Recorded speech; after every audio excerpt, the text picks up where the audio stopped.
Shai Gilgeous-Alexander led the Oklahoma City Thunder to the best record in the entire NBA, anchoring the league's #1 defense as its #1 scorer. And still, a loud crowd waves him off as a free throw merchant. So is Shai overrated, underrated, or properly rated? Let the numbers settle it. Here's how this works. Every episode the same way. The perception, then the case he's underrated, then the case he's overrated, all from the data. We factor in the contract because value matters, then the verdict on our OU meter, and we always close on the positive because the model can't measure everything. The facts are verified, the ruling is mine. Let's start with the perception. This is game is culture. Quick thing before the verdict. If you like player breakdowns that use real data instead of takes, subscribe. It's free and it helps a ton. Now the perception. The perception of Shai is strangely divided for an MVP level player. Most respect him as a superstar, but a stubborn crowd discounts him. The free throw merchant label. The idea his scoring is built on foul baiting. The lack of a championship. Even as a #1 seed's best player, he gets less credit than his resume demands. That gap between his results and his reputation is what we're testing.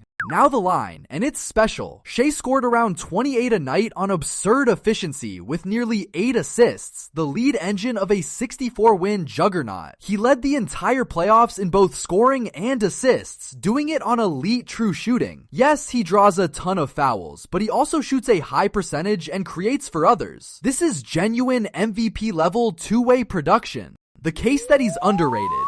Here's the case for, and it's overwhelming. Shai is the best player on the team with the best record and the best defense in basketball. He's not just a scorer, he's a genuine two-way force, an elite on-ball defender who generates steals and disrupts the league's top defense from the guard spot. Leading the NBA in wins as a plus defender and an efficient #1 scorer is about as complete as it gets. Map his game and it's nearly maxed out. Elite scoring, elite efficiency, strong playmaking, genuinely good on-ball defense, and elite ball control with almost no turnovers for his usage. The only spoke that isn't elite is outside shooting volume. He gets his points in the mid-range and at the rim rather than from deep. This is the profile of a complete two-way #1, not a one-dimensional scorer. Now the honest case against, and it's thin but real. Despite 64 wins, Oklahoma City lost a tense Game 7, so the ring isn't there yet, and the playoff doubters pounce. The free throw heavy scoring style genuinely annoys people, even if it's effective, and his three-point volume is modest. That's the entire case. No title yet and a polarizing style, neither of which dents the underlying production much. The contract factor. And the contract is a supermax, among the biggest in the league, demanding top 3 player value. Shai clears that easily, the best player on the best team, an MVP caliber two-way guard. For what elite franchise players cost, a 64-win #1 option who also defends is a flat-out bargain at any superstar price. The production doesn't just match the deal, it beats it.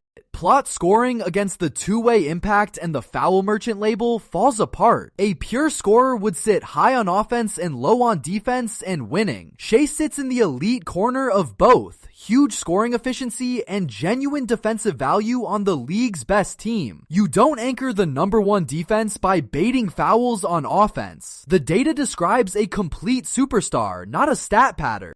Quick halftime note, if you want the verdict on more players like this, stick around and subscribe while you're here, it's free. Now, perception versus reality.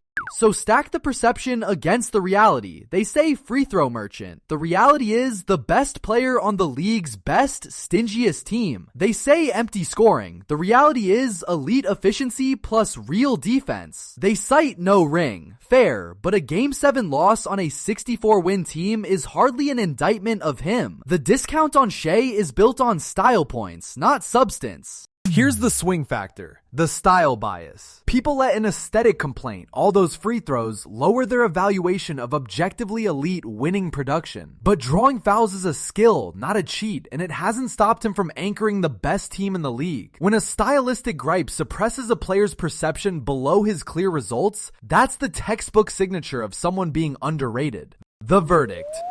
So here it is, the OU meter, our season finale verdict. Shai lands clearly on the underrated side. He's the best player on the best team in basketball, an MVP level two-way guard on a bargain of a supermax, and a loud crowd still files him under free throw merchant. When the league's best two-way guard is dismissed over a stylistic complaint, the perception is behind the production. Underrated. And to be precise, underrated for Shai is relative to the discourse, not his fame. Everyone knows he's great. But the persistent foul merchant talk and the missing ring cause people to slot him a notch below where his results belong. The best player on a 64-win, #1 defense team is operating at the very top. And the style-based discount is the only reason that isn't universally accepted. And here's the principle that holds every episode. The model can't measure everything. The poise, the consistency, the competitive resolve that follows a Game 7 loss. It can't predict the championship run that would erase the last knock. And it can't fully credit how he elevates the league's best defense. For Shai, the unmeasurables and the path forward, a title, only strengthen an already elite case.